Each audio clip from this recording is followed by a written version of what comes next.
Hi,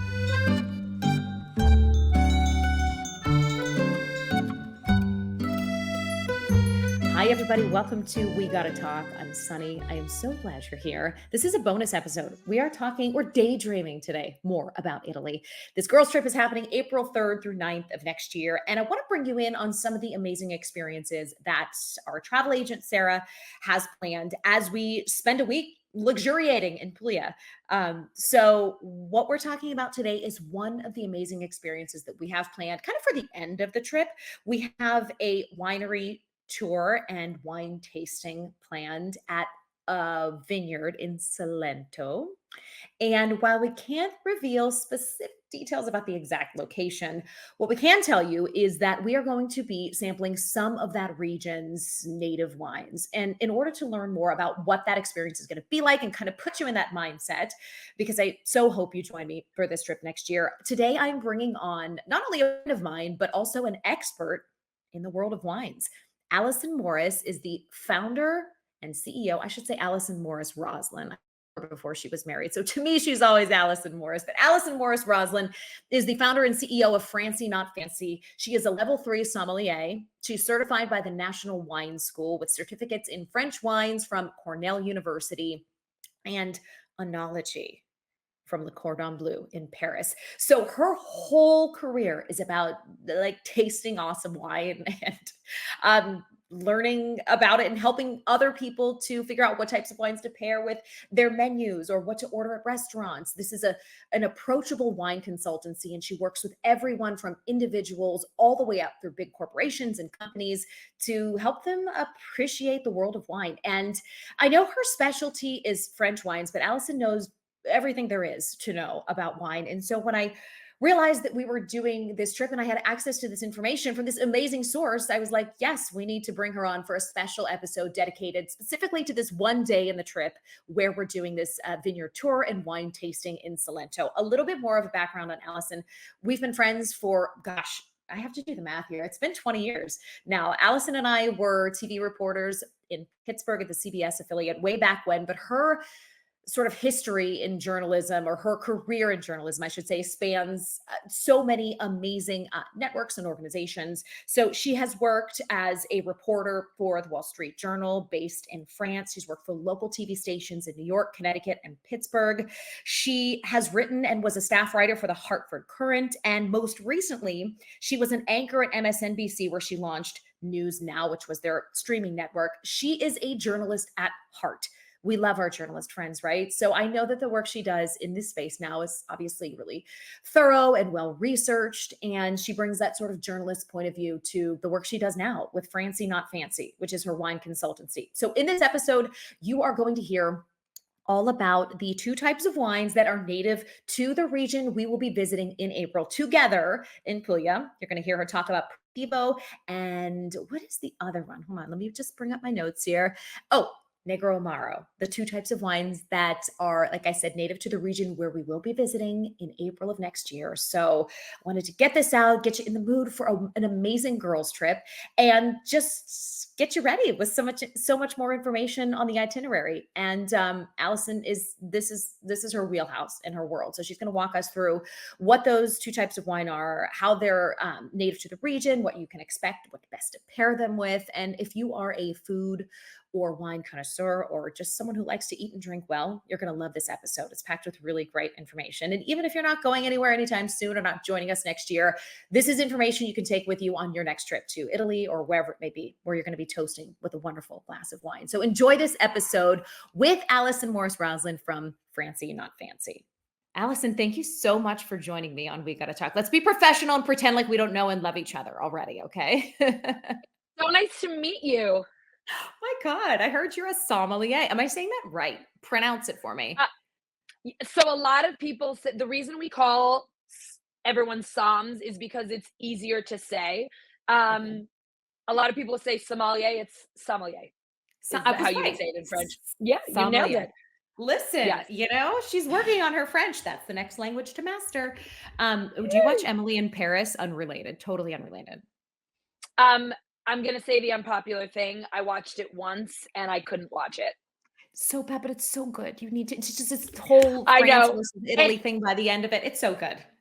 my best girlfriend, whom I lived in Paris with when we were right out of college, is like, "You have to watch it." And I watched the first one, and I said, "Julia, I can't do this." And so I turned up. But when I'm in France, it's very funny because everywhere you go, they're like, "This is from Emily in Paris. This is from Emily in Paris." I'm like, "Okay." You're like, "I'm good." You were Allison in Paris for a while, and I feel like we need to highlight that as part of your story because you do what you do because you've had a love of this culture for a while, and wine is sort of an offshoot of your love. And I know we're focused on Italy today, but you are the kind of person who but you have an appreciation for the whole world of wine. I love it. I always like to say, like, there are very few wines I would kick out of bed. I just love great wine, so it doesn't matter. France is a passion place for me. My mom's side of the family is French. So I moved to Paris straight out of college, lived there for 3 years, go back all the time. And now that I'm in this wine world, I spend a couple months out of the year in France, living in Paris mostly, and then shooting off to other places, and really built that love of wine. When I first moved to Paris at 21 years old, one of Mm. my dearest friends, who became one of my dearest friends, still is to this day, my friend Georges. My husband makes fun of me because he's like, his name is George. And I'm like, no, Georges. And he's like, we're going to see Georges. But my friend Georges, his family, they are winemakers in Bordeaux. And he was adorable when we were friends. He would say to me occasionally, would you please come to this luncheon with me? It gets to a point where I can't make conversation, and I need a social partner who can speak in English. And so I would go to these fabulous wine lunches with Georges, and he would do all the fancy wine stuff. And then when I could see on his face that he was getting tired, I would kind of pop in and be charming and young and, Allison in Paris, I know nothing. And then after the lunch, he would tell me, like, hey, that bottle of wine we drank was $2,000. And he would teach me about wines. And I learned so much of what I initially knew from him. As someone who struggles to order, like I struggle to order a red from like the standard menu at Capital Grill. I'm like, what do you like? I mean, I have Allison, it's so bad. You would think that being Italian, I would have some appreciation for some type of wine somehow. I wanted to bring you on because this vineyard experience and wine tasting is a big part of this trip we're doing. But Mhm. for someone like me who's a little scared of like how you're coming across if you don't really know anything, I think it was important to get just like a working knowledge of some of this stuff. And I Yeah. gave you sort of the region and the general area that this is Oh, likely going to yes. be in, and you were able to do a little digging. I guess it's worth saying right off the top, like Italian wines, French wines, different. How are they the same? How are they different from each other on the whole, or are they not? They are different, and I think it is really just, look, I would compare it to like sports allegiances, right? Like, you're going to root for the team where you're from. So, like, Sonny and I are Steelers fans. It is what it is. The Steelers are different than the Eagles. They are different than the Giants. Are they both the same thing? Yes. Wearing different uniforms? Yes.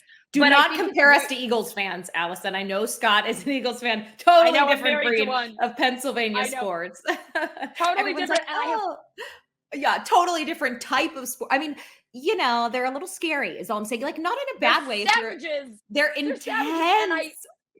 I have to tell you, I said something very controversial. We went to Monday Night Football, the Eagles home opener, like a week and a half ago.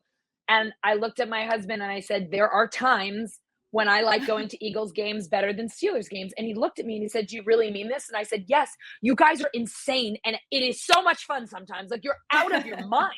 I mean, people are tattooed with it. They're savage. They're screaming at the visiting team and their fans. And I can't do it every week because it's like a lot of intensity, but every now and again, it's just like, oh, let's get You're nasty. here for it. And Okay, so I think the wine comparison, I think mhm. what people, they are different.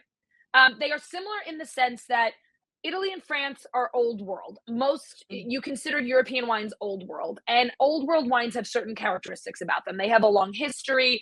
They tend to always have this sort of classic rustic nature to them. You will find that in Italian and French wines.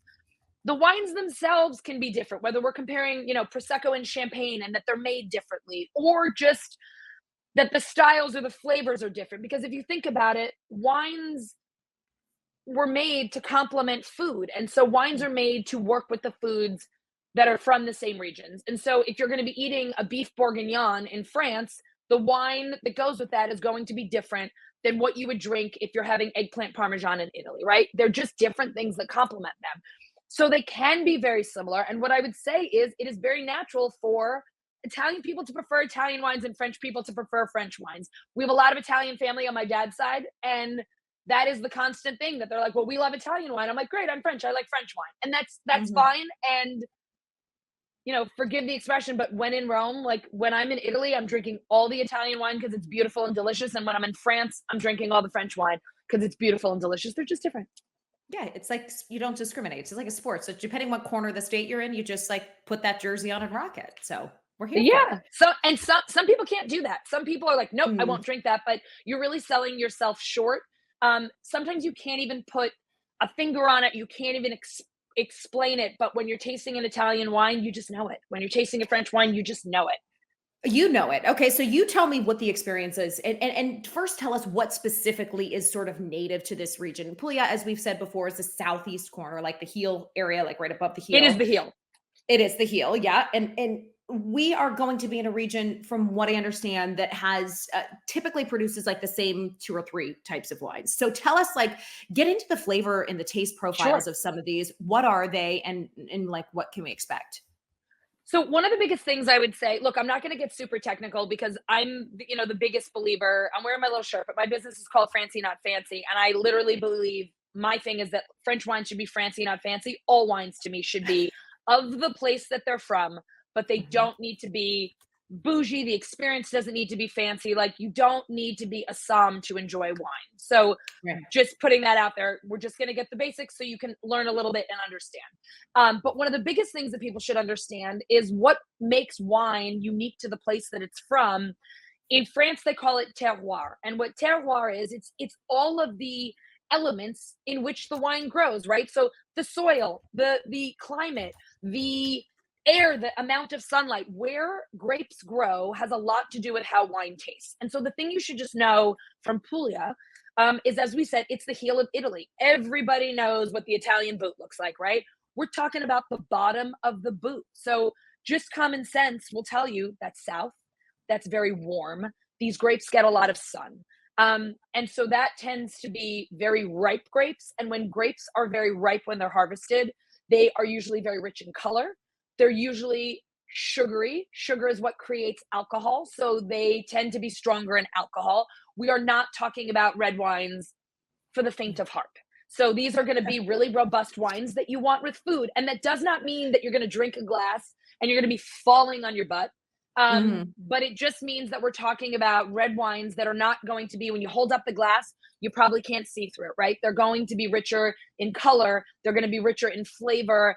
And they will, for example, when you're looking at an alcohol scale on wine, it's going to be very common to buy a bottle that's 15% alcohol.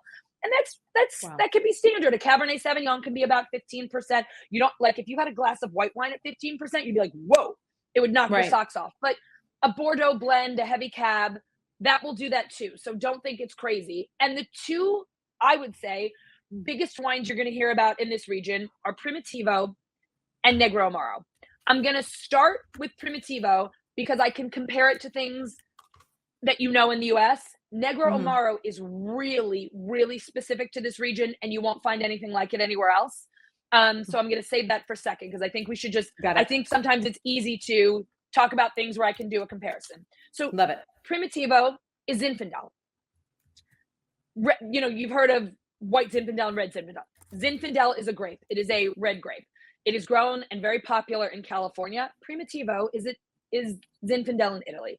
Um, it tastes different though because of climate differences, the way winemakers treat it. So if you're someone who says like, "Ooh, I love Zinfandel from California. I'm really into it. That's a red wine that I enjoy. I love a Zin from the Napa Sonoma, that region." Primitivo is going to be like a Zinfandel, but it's going to be bigger and bolder. It's going to be jammier. Jammy is an expression that we use, that it is exactly what it sounds like when a Mhm. grape is very ripe and it's sweet. And by sweet, not sugary sweet that you're like, ooh, this is cloying. Just that it's got a lot of fruit flavors and a lot of, um, jam qualities to it, that's going to be your Primitivo. It's also going to be a little more rustic. And it's difficult to explain what rustic is, but you know it when you drink it. I always Mm. say when a wine is rustic, it has like, I call it like a little bit of basement funk, like that smell when you open the door to your basement. And I Like love in that. the That's best a way good thing. possible, right? Okay, Yes, okay. I mean, just I grew up we grew up on real cellars in Pittsburgh, so the scent is very distinct that's coming to mind right now. yes, and you will get that with Italian wines, with French wines that maybe are grown on older vines that don't have a lot of intervention. And by intervention, I mean not that they're necessarily natural wines. The winemakers are doing things with them and they're involved in the process. But um, the kind of um, way that European winemakers treat wine is just a little bit more old school. They embrace those rustic notes because, you know, the way they like a stinkier cheese than we do, they like a slightly stinkier wine than we do. And so you Mm, will get those rustic notes where you take the cork out and the wine smells a touch like a cellar. It feels like an older rustic. wine. And that, yeah, and it's such a weird thing to say, but if you are you don't have to be a sommelier to drink a glass of wine that's made in a modern style and a glass of wine that's made in a rustic style and know the difference. Mhm. It's It's like like, driving a it vintage car versus a new car. yeah, I was just gonna say it's like the bathrooms in Europe and like Yeah. we have these big, everything's just a little more rustic. It doesn't mean it's bad. Yes. I just had a friend text me from Italy today. She's like, the bathrooms in Italy are trying to chase me away. Other than that, I want to live here forever. And I was like, get past the weird small toilets and everything else is gravy. So get past, it's like Yes. a weird comparison, but it's true. It's just everything European is more old world. And just be thankful that, I mean, gosh, 25 years ago when I was first living in France, it would be very common to walk into a restaurant bathroom and it's a hole in the floor, It's insane to me. Totally, which is totally different pod. yes, and very difficult to navigate. I would love to speak to French women about this. I mean, they don't really do this as much anymore, but doing that in heels, that is very challenging. It's Those very are expensive challenging. shoes that you are trying to keep clean. It is very Oh my god. challenging. Much, much too close to the dirtiness there. Okay, so we've got the Primitivo. Like, for someone who is, say, you're like a casual wine person over here, and you Yeah. are used to like some of the reds that are more Yep. typical that you would get in America, whether they're from Yep. California or whatever. This is, you said it's like a higher alcohol content, stronger, but I don't want to scare people away. It's like No, it's it's got bold and flavorful. Yeah, yes, is what I'm and getting.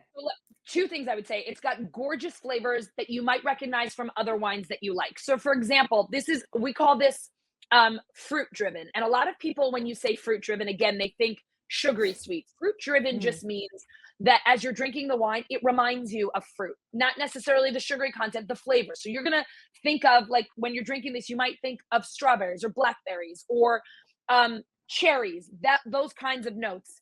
Not mhm. sweet, just other flavors other than the grape itself. So you're gonna get some Mm, fruit forwardness to it. You might okay. take sense and note of tobacco, which is really weird Ooh. if you're Weirdly not a sounds wine good. professional. But if you think tobacco when you're tasting Primitivo, you will realize that you're like, oh my gosh, I smell a little bit of like what a fresh cigar would taste like. What when you open a box of cigars might taste like that tobacco note. I'm not talking about like a gross cigarette tobacco. Like kind of smokier, more cigar box smell is very similar and it's really lovely. You might even pick up like some spice notes a little bit. It's really common in wines like this that you might pick up like a white pepper or a little pepper note. And Mm. some primitivos are made with a little sweetness on the finish. If it is going to be an actually sweet wine, they're going to let you know. It'll say dolce somewhere. Dolce is Italian for Mhm. sweet. But you might pick up a sweetness that does not mean it's sugary sweet in a dessert wine kind of way, but just like a really lovely fruitiness or almost like I don't want to say juice, but almost a fruit juice note at the end that kind of Right. softens that high alcohol. These Mm. are wines that have a lot going on and they're gorgeous with food. So like Yeah, I was gonna say, what would be a great meal to pair with this type of wine? so here's the first bit of advice that I always say to people. The wine, the food that is native to that region, if you are in a restaurant and they say this is the specialty of the house and Primitivo is the local wine, you pair those things together and chances are you're not going to screw it up, right? but this is a wine that's big. It also has a lot of tannins. Tannins are in wine, and what tannins do a great job of are breaking down like big meats and big things. Tannins are also what's in wine that makes red wine taste bad with fish. So a big red Mm. wine like a Primitivo, it's not the fact that it's a red wine that makes it a problem for the fish, it's the tannins. Tannins can make fish taste fishy, and it's a bad combination.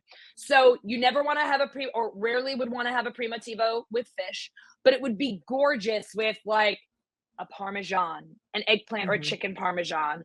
I would love it with meat. So if you're, like a Little gorgeous ossobuco, steak, yes. If right? you're doing like Sunny, you know what I think of? I think of like Sunday supper at home and you're doing like some brajol. Yeah, I mean, like any yes, I'm like, yeah, like the meat from the meat sauce, that like we always Yep, called it the sauce meat, whatever. My mom yep. had, yeah, her thing. And there's everything in Okay, there. The meatballs, the brajol, the sausage. It's right. gorgeous with things like that. Okay, so that's gonna be best paired with something. I mean, that might feel like a heavier dish on the food side of things. Yes. And this gets a little complicated, and your wine guide could help you with this. Um, one of the rules in wine are you either want to pair something with something that's similar or something that's very, very different. So it may sound crazy, but heavy wines often do well with bigger, bolder foods, but sometimes Mm. they can be a really nice contrast to something lighter.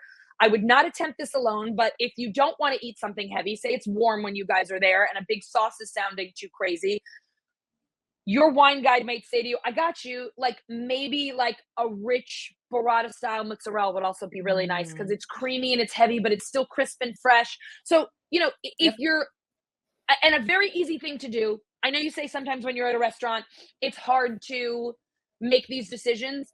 Just tell your server or your guide or whoever's there, Mm. I'm in the mood for something heavy today. What would work? Or I'm in the mood Right. for something light today. Is there something that could work there? We love answering these kinds of questions. Mhm. Um, Mhm. we love helping people find things that work for them. So never be embarrassed to tell someone, I'm in the mood for this, or I'm curious about that. What would you suggest? They'd be happy to help. And if you know what kind of food you're in the mood for and what kinds of wines you're open to, they can very easily make that decision for you. Wonderful. Let's move on to the Negroamaro. What is that all about? Ooh. So listen, Negroamaro, it in the name, it tells you a little bit about what it is, right? So this Mhm. is a basically black, darker grape. It's a very dark grape, and amaro is the word for bitter. So this wine is dark and it has a little bitter quality to it. Not bitter in a like, but anyone who's had amaro, which is a liquor, I'm not as great on the after dinner cordials and stuff, but I've been in Italy with friends and we'll have an amaro as like an after dinner drink, and it's got like a bitter herby quality to it. There are some hints of that in a negro amaro. This is again, it's a red wine. This is almost exclusively grown in Puglia and in Salento, where you guys are going. So this is a grape you're going Mm. to see in a lot of places. This is a grape that traditionally has been blended before. So you might see Negro Amaro with Malvasia, which is another grape that you may not have heard of, but is native to the region. Malvasia is almost always blended. So Mm. you may see a Negro Amaro in a blend. You may see it on its own. And it can be beautiful both ways. So be open to trying it in different ways. It is, again, this is a full bodied, deeply colored wine. It's, again, I'm going to say earthy and rustic because that is common to this region. But what we're going to pick up here differently is a hint of bitterness, not bitterness that is a turnoff, but a more bitter note to it. It also, especially when it's blended with Malvasia, can be perfumey. And by perfumey, I mean you might get some floral notes to your wine. You Mm. might sniff it and think, this reminds me more of sniffing a rose or a flower, or as opposed to a grape, because there's a lot of fragrance to it. Not again in a sugary, sweet perfume on your body way. When we talk about wines as perfumey or floral, it just triggers in your brain the same Mhm. thing that perfume would trigger, but it's not going to be, you know, that sickeningly sweet like a Right, perfume right, like smell. right, something you wanna jump and bathe in. So, is this Right. something like is it more of an after dinner wine then you're saying? So No, this isn't this is a oh, it's not? Okay. This is no, like this is a something you would get with the meal too? Yes, you would have this with a meal. If someone's offering you Amaro, that is like a bitter after dinner cordial. If someone says, "Hey, I've got a bottle of Negroamaro," it is beautiful again because it's a big wine. I would do this with meats. Mhm. Um, you could pair both of them with similar foods. Another cool thing, it would be gorgeous with if you're doing like a big charcuterie plate. It Mm. would be great with that, with meats and cheeses, and then you try and see, do I like it with, a little salami? Do I like it with a little prosciutto? Do I prefer it with, like an Italian cheese? Do I like it with both of them together? Do I like it with, um, maybe even, I mentioned like a grilled steak for a Primitivo would also be great. It would be beautiful with this as well because like if you char up a steak and it's got a little bit Mm. of that like Smoke to charred, it. yes, Char. that Mhm. smoky would go really nice with the bitter as well. They would really kind of like match each other nicely. So this again, this could be great with, a pasta with the sauce as well. And I feel like I'm hoping that you guys are gonna go and carb to Carb your load. heart's content. Oh, Yes. yes, burrata. We're making fresh burrata. We're doing the fresh I mean, like, the whole experience even leading to this point, because this is kind of toward the end of the trip, is like a Okay. culinary experience in general. And like, we're doing the Fiat 500 culinary tour, and we're picking up fresh burrata, Oh, and we're bringing fresh olive oil. I mean, like, all of these ingredients. So we will have had some culinary experiences, and I'm sure wine will be part of that, but it won't be as sort of wine centric or, yep. focused on that part of the meal as this is. So yeah, I mean, I I would love imagine though, all by of the these time you foods. get to this, you'll know some things. You'll know what foods from the region that you like. You go Mhm. on a trip to somewhere you've never been before, and by the end, you have a favorite food. Like you're just so Mhm. like I remember the first time I went to Puerto Rico. By the end of the trip, I was having mofongo every day because like I loved it. You're gonna Is that what find is like that? That sounds good.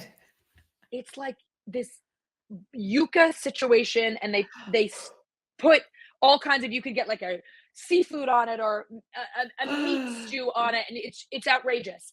But I feel like you're going to go to Yeah. Italy and find out like in Puglia this is the pasta specialty, and you're gonna like love it in every way. You cling to that thing that you're like, when I go to France I'm like, okay, who makes the best Mhm. cassoulet, or who makes the best beef bourguignon, and I'm going to have it in 5 places and compare. And so you might find that meal that you're like, oh, I love when they grill the meat this way, and I'm going to have that with my negro amaro by the end of the week because I know what I like together. Well, hopefully I know what I like by the end of this damn trip, because right now it's really hopeless that I don't know how we could be such close friends and I could still have zero working knowledge of wines. I should text you from the restaurant next time, You because always I can. literally I just kick it over to Andrew. I'm like, what do you think? I mean, just it's not great. Not a chic You moment for me. you have no idea. On the weekends my phone is generally blowing up with cousins, friends, or other family members who are showing me a photo of a wine list at a restaurant Yeah. and then telling me what to do. I had a friend last week, this is so funny, sent me a picture of the wine list. They were at trivia night at a bar in New York City. So I'm thinking, okay, it's trivia night, you're ordering beer. Sent me a picture of the wine list. I did not think for the purpose of ordering. I just have a lot of friends who will say, like, what do you think of this wine list? Right. And I said, ooh, the rosés are nice. They're from France. I didn't know that the rosés were 2 for 1. And I get a text about 2 hours later. We took third place in trivia because I drank 2 bottles of that rosé you recommended. And I was thinking, oh my God, that is a That's really weird night of trivia. awesome. That's not what I was thinking, but okay. That's awesome. Yeah, the best worst advice will come from your Somme friends. I love it. Get you in all kinds of compromising situations with too much alcohol. Okay, run through. Not that like we need to worry too much about this, because I'm sure there'll be women with experience on all this type of Sure. trip. But what's common behavior for like a wine tasting? Like, I know they're going to kind of walk us through and guide us and whatever. But there are any pointers that we need to know as Sure. far as really not only making the most of this to like learn something, but to enjoy ourselves and to not like totally stick out like a crazy American tourist. So a couple of things that I love, and people don't realize this, and I didn't realize this until was I already a Somm? Yes. After I became a Somm, I went and did an intensive French study at the Cordon Bleu. It was one of the most outrageous experiences. I had so much fun. And I didn't know this until I went there. It was a day long program. So we would get to class at 8 or 9 in the morning. We would take a break for lunch and we'd be done at 4. And our tastings were specifically scheduled right before lunchtime in the morning, like say around 11, and then at the end of the day. And our instructor told us that if you really want to get all of the experience of a wine, it is best to do it either in the morning or before Mm. lunch, before you've had a meal, when your stomach juices are saying, I'm hungry, because then your body is gearing up for food. And it's like, what is coming down into the stomach? I am so aware, excited about it. What is it? Now, I'm not saying to go to a vineyard on an empty stomach, pound a bottle of wine, and leave drunk. But if you are I going mean, on a tasting, if you to each really his want own. I mean, if that's, to. yeah, if you want the Italians to love you, don't do that. But I would suggest, if you know that they're going to be serving you both wine and some maybe snacks to go with it, maybe go a little bit hungry and taste the first wine on an empty stomach. You will really start to notice some of those things that wine guides talk about. You might pick up on some of those tobacco cherry flavors that your open palate, your hungry stomach is noticing that it might not if you show up completely full, satiated, and not really open to the experience of wine. So, drinking on a hungry stomach is a great idea. Drinking first thing or earlier in the day is always nice, or towards the end of the day when you're preparing for dinner again, can be a really nice time because your senses are really heightened. Okay. Yeah, you wanna be hungry, but not, like, starving hungry, just ready to eat. Yes, like maybe a little grumble, you're ready to go, and your taste buds and your senses are really open to what's coming, so you might pick up on things you wouldn't otherwise. Yeah, I love that. Did we miss anything else? And this is your world, this is your space. I mean, I'm excited to do this just because it's part of the trip, but this is your whole maybe this is what you do. What else do we need to be keeping in mind for this particular Well, experience? you know what I think? Not just for this trip to Italy, but for like wine and life in general. The one thing I think that people should just be aware of, um, everybody has questions about wine. Like I do this in a professional capacity and I walk into the Capitol Grill and I don't know what to order because there are so many wines out there. I have not tasted, memorized, and experienced every wine in the world. And even Mm, if you have, you're still going to walk into a restaurant on a given day and what you want is what you're in the mood for on that day. And mm, so I go into restaurants and I don't tell people that I'm a wine expert because I want to learn from the server or learn from the som or learn from the bartender who pours this every day, who knows more than I do. So never feel ashamed of not having knowledge. Stop apologizing for it. You mm, do not have to say, I'm sorry.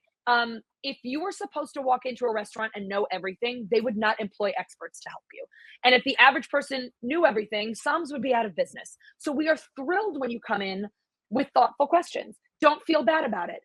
Here are some ways that you can help a SOM to help you, help me to help you, and mm, also express your lack of knowledge more eloquently. You could walk into the restaurant and say what your price point is. That's always helpful. Don't be embarrassed about that. Um, the SOM wants to know, are we looking at a $25 bottle of wine night? Are you looking to buy wine by the glass? Are you celebrating a big occasion and money is no object? They want to know that. They're not offended by it. They want to put you somewhere that's appropriate. You could point to a few wines on the list if you don't know how to express what you like. You could say, I like this particular bottle that I see here. I've had this before. I know that I like this. Is there something similar? You could say, at home, this is what we typically drink. I want something like that, or I want something completely different because I'm sick of that. You could say, I am a Cabernet drinker. I am a Sauvignon Blanc drinker. Um, all of those things will help the wine person. You don't have to use wine terms. A lot of times when the average person is using wine terms, you're using them wrong. Like people will always say, I don't want a sweet wine. Unless a wine is a dessert wine, most of the wines in the world are dry wines to begin with. Rieslings can be sweet. There are a few other varieties of wines that are sweet. But when you're looking at a wine list of wines designed to go with your meal, not with your dessert, most of them are not going to be sweet. So just like put that aside. Most Psalms hear that and they take it right out of their ear because we know that you don't know what you're talking about. I've said So that because I don't like Riesling. I'm like, anything that's not sweet, they're probably like, "Okay, lady." and you Whatever know you what? A say. lot of them will be like, here's a Riesling, and you'll roll your eyes and they'll be like, it's a dry one. Rieslings are some of the best Rieslings are dry. Rieslings come in dry, off dry, which is semi-sweet and sweet. So Oh my and they gosh, no know idea.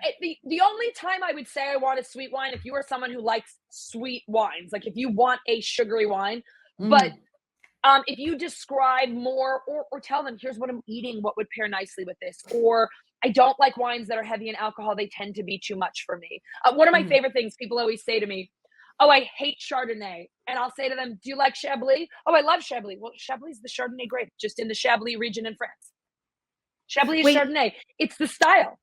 oh, that's so interesting. Okay, yeah, there are People will and I mean, say, I think I There's, hate like, Sauvignon Blanc. stereotypes associated with these different types of wines. I mean, you heard Sure. Chardonnay, and I immediately think, like, white lady at the country club at 1 o'clock on a Tuesday, like, it's just the stereotypes Yeah. are such a part of this too that I think people immediately think of. Yes. And I would never pour you the buttery, oaky Chardonnay that woman is drinking with all the love in the world for, Rombauer Chardonnay. It's a hearty, heavy Chardonnay. They call it cougar juice. Like, That's and it's awesome. okay if that's what you like. Don't feel badly about it. But if that's not what you like, if you say, I don't like a buttery, oaky wine, Chablis is the most crisp, beautiful white wine with minerally oceany characteristics. It's a Chardonnay. Some people will say, I hate Sauvignon Blanc. And I'll say, do you like Sancerre? I love it. Okay. Sancerre is Sauvignon Blanc. It's just from the Sancerre region in France. You like French Sauvignon Blanc. You don't like American or maybe New Zealand ones that are greener and grassier. But Oh, try to avoid eliminating a grape or a type of wine, because you might be cutting out things that you absolutely love. If you can describe flavors that you do or do not like, and you trust the person who's guiding you, you might find mhm. out that you love Chardonnay. You just don't like the one that lady's drinking at the country club at noon. No cougar juice, right?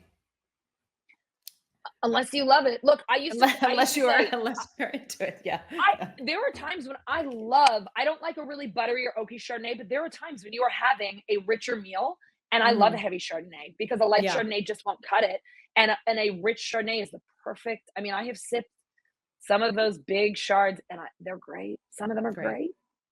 So tell us more before we wrap about Francie Not Fancy. This is something, and guys, you heard a little bit of this in the intro, but Allison and I are former coworkers. She spent years in the TV news space, most recently at MSNBC as an anchor. She's a rock star. She's amazing. She's a journalist at heart. Hey. And so everything you do, comes, I know, from personal experience with such passion and such a desire to research and understand. You really bring that journalist touch, I feel like, to what you're doing now. And not only is it cool to see you in your second chapter beyond TV, like all my other TV Thank you. friends, but I do feel like you're so in alignment with where you need to be, knowing who you are and what you're bringing into the world. So I want you to like pump up Francie Not Fancy because this is something that I feel like there's such a need for people like me. So just tell us a little bit more about the business Sure. and who you work with and all that good stuff.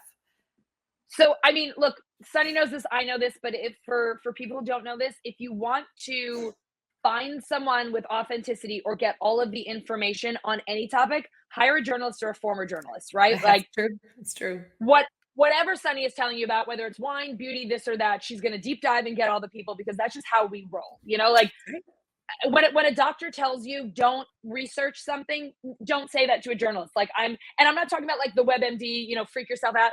I am like I'm going to come back with more information than my doctor has because I'm a journalist. So Oh that's yeah. Oh yeah. how I feel. You know how we are, like, all the things. That's how I feel about wine. I love it so much and I do all the research. And if I don't know, I learn. I've taken the classes. So if you're someone who doesn't know a lot about wine, come to me. Let me help you. What I Yeah. also believe, though, is that you don't need to be a somm or an expert to enjoy good wines or to get smarter. And so what I do through my website, which is francienotfancy.com, and the Francie has, oh, sorry, I'm pointing backwards. The Francie has an E. I just let people know. Sometimes they don't know that. But on our website, I have all kinds of free resources. I have a whole page called Learn where I do wine write ups and how to spot bad wine, how to spot good wine. I have an Instagram, it's Francie Not Fancy, where I do the same kind of things. We do travel guides. I tell people about my favorite restaurants in Paris, about foods I like to eat, wines I like to drink, things that I've experienced just to help you understand a little better. And then every Wednesday, I send out a newsletter that you can sign up for. It's called One Thing About Wine. It is It's the literally best. one thing about wine. Every now and again, I'll give you three things. But the whole thing is it comes Wednesdays at 11. It takes 30 seconds to read. And if you read it every week at the end of the year, you've learned at least 52 new things about wine. Basic things. Things about like how to store your wine in the fridge or how to spot a bad bottle or bad advice about wine or just how to say something that you didn't know how to say before that's a common wine term that makes you look like an idiot because you don't say it right. But there's simple things. We try not to get too complicated. I take questions from people. There's something you want to know about wine? Shoot me an email. Ask on the Instagram. Ask me on LinkedIn. I'm in all these places. Just my whole thing is I just believe everyone should have a seat at the table. Everyone has the right to drink something they enjoy. And I don't care if you're spending $20 or if you're spending $200. We'll find you what's a fit. And so I do that for individuals. I help people build their wine cellars and do things like that. I work with vineyards who are trying to, say they're in California and they're really big there, but they need a, bigger East Coast presence, and I'm in the East Coast. I can introduce their wines. I do events and things like that. Basically anything where people need to learn about wine, I'm here. I mean, I envision, working with you too, as like if you're hosting a big party at your house, whether it's a holiday, just any type of gathering, and you have a specific menu that you want to serve this type of food, Yes. just a one off, like, hey, give me a list. And I know that you even go so far as to like shop and ship too with some customers. So it's So like I will you can tell people, do all so I will send, yes, I can do the shopping for people. Sometimes what's easier, I do that for a lot of my private clients. Sometimes what's easier is I even just send people, hey, here are that. all the places that I would buy for. Either, but I can help you with that, or just I can tell you places by you. I can help you when you call your liquor store, or I can find things. One of the hardest questions people will ask me, what should I serve? And it has a lot to do with what's available near you. What I might Mhm. serve at dinner, Mm, they might not sell in Florida. Every state has right. different liquor laws. So I try to help people. I can navigate that. I had someone who was planning a wedding in Colorado. The alcohol laws are really, really tough there. And I talked with their wedding planner who knew a lot about wines. And we just chatted about things that we love that would be easy to access. But I can help people purchase, I can help people ship. The one thing I just say to people that call me in advance and I Mm, can work wonders for you. I have friends who will call Saturday and the party is Saturday and the choices you have go from here to here because you need it immediately. One of the biggest tips that I tell people, I shop a lot online. You can find fabulous wine deals online. And if you mm, have a couple of weeks, and I'm not paid by any of these companies, but like I love wine.com. They just have a great selection. I spend a lot of money there because they offer great discounts. They ship all over, very easy, and you can set the date you want it and they ship to your house. If people, I don't know if you guys have Total Wines by you, but like Total is like a great store. Again, this is not an ad. This is just where I personally shop. They mhm. have a great selection. I send people to either local shops near them or places that just service the country where you get great prices and you don't have to leave the house to get it. I But I love it. can't but I can't help you stay out that well. By then it's generally too late and I already want your wines chilling by that point. But then we're picking up the Franzia at Publix, we're just going with the box wine. And No, she's like rolling her eyes. Horrible. this is so funny. A dear mutual friend of ours, Jim Loke, keeps telling me that I need to do a full review of all of my favorite boxed wines for his aunt. You know And what? I always say to him, I the box wine that you there's have in your house there's is a the one you space should for them. drink. Yeah, there you go. Love the one you're And with, right? I love right? it. And some of them, Sunny, some of them are good. Some the box and the Really? can, some they're you know what? They're really making strides in some of these packaging because think about it. You're going to put out a boxed wine at a dinner party? No. But if you're tailgating at the Steelers game and it's a Sunday afternoon and not Mhm. everybody drinks beer, there are some lovely rosés you can put out. There are cans that you can walk around with. That game has changed. It is not the garbage it once was, though I probably still wouldn't push people into a Frenzia or an Almaden. Okay. No hate, no shade toward those. Allison, you are just amazing. Thank you for taking the time to like break this down in this bonus episode. This was something that I really wanted to bring people in and sort of have a sensory understanding of some of the things they're going to experience on this trip. And I'm just really grateful for your wisdom and time and for chatting Oh with my me. God, I love doing this with you, and I'm so geeked about the trip. That I'm like plotting to go on this trip, so I'm so excited about it. And son, I have to ask because the journalist in me is dying to know. Um, do you have go-tos in the wine world that you love? Do you have preferences? And is there something that you're really excited about Mm. trying in particular when you go to Italy? The only wine I ever order off of menus is a Pinot. Like I like a Pinot Noir. Like I like a red. Oh I'm yeah. not a white kind of guy. So what would be? Yeah, I guess that is a great question. Even for future trips, like what's a good standby that I can. I mean, Pinot Noir is beautiful, and when you go to different regions, just ask what they call it. Like in France, you would love a Burgundy. Burgundy wines are Pinot Noir. They're going to be different than American Burgundies, but sorry, American Pinot Noirs. But Burgundy is your Pinot Noir land. I think you Okay. might have interest in. I don't know if you're going to find it too heavy, but what I love about the Negro Amaro is that it has that perfumey quality that I mentioned. Mhm. Pinot Noirs are either have a floral scent or floral note to them, typically when they're old world, like a Burgundy tends to have more of a floral note, or they have a gamey sort of barnyardy note to them, which can be a little bit more common in American Pinot Noirs. And I'm curious to see if the nose on the Negroamaro reminds you of the nose on a Pinot Noir and if you like that. It's going to be a little probably higher in alcohol and probably a little bit heavier. But the other thing I also like about it, because it's blended, you might see it blended with other grapes that you like. It might be like a Negroamaro with some Sangiovese, and maybe you like that, or maybe with some Montepulciano, and maybe you like that. So I think that might be the one that you like on this trip. With that said, I can't wait for you to come back and be like, hated it, love the Primitivo.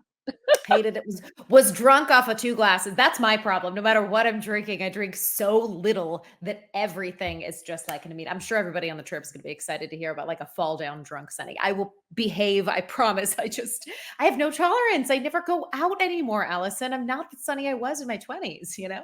But this is why you're going to appreciate the wine tastings more. A 20-year-old shows up at a wine tasting and, oh, my little fur situation's fallen. Faux fur, don't worry. But you know what? This brings me back to the days. Do you remember when we were in the news and we had the PETA talk? When our news director said to me, "You can't wear anything fur." And I said, "But it's hunting season in Pittsburgh and we're talking about it on the news." And he said, "Yeah, PETA will call." So, Oh my so God. far. There you go. Lesson learned. Lesson learned. But look, when you were in your 20s, you would go to a wine tasting and be annoyed that the pours were small because you just wanted the biggest glass. In your 30s and 40s, the wine tasting pours are perfect. You get to sample a lot, and Yeah. the entire tasting will probably just be a couple of glasses of wine, and you'll be fine. It'll be great. Allison, where can we check you out? Where can we work with you, follow you? And guys, I can't encourage you enough to sign up for this newsletter. It is delightful. It is to the point. It's funny and entertaining. Tell us everything where we can track you down. So francynotfancy.com is the website. We got pop-ups there where you can sign up for the newsletter. And please email us if you have a question that you want to be answered in the newsletter. I take them all the time. So send me a note. It's bonjour@francynotfancy.com, and we will answer your question in the newsletter. Anything is fine. The only thing we would say no to is something we've already covered. But I'm also, I get emails from people all the time with questions. We'll put them in the newsletter. Instagram @FrancyNotFancy. I've got a whole link tree there. Yours truly, Sonni Abatta, the link tree queen, taught me how to make that work. You can sign up for the newsletter there as well. And I have all sorts of different resources, things you can shop for, news articles that I've done. So a ton of stuff there to help you get more information. My name is Allison with 1 L, Morris Roslin. I'm on LinkedIn. So I put a lot of content there. I blog on the site. The only thing is, look, I'm in my 40s. I'm not on TikTok yet. I'll get there. And I'm not a big Twitter gal. So if you want to find me, really, the places I spend the most of my time, Instagram, LinkedIn, the website, any of those will help you out. Ask your questions. We're happy to have you. I love you. Allison, thank you so much. I love you. Talk I can't to wait you to soon. go to Italy. What do we say? Like, andiamo? What do I say? I don't know any. Andiamo in Italia. Andiamo in Italy. Italia. Ciao, baby. Ciao. Grazie. Bye, Al. Thank you. Thank you so much for listening to this extra episode of We Gotta Talk. I would love to see you next April in Puglia. It's April 3rd through 9th, 2025. And I have all of the information on wegottatalk.com. Just go to the top left corner and click the Italy trip icon, or go to wegottatalk.com/girls-trip. I have everything there, the detailed itinerary, a little bit of a bio on Sarah, who's the travel agent who helped put this together, as well as information on what exactly is included and what's not included on this trip. Please check it out and reach out to me with any questions on Instagram @Sonni Abatta. See you next time on We Talk.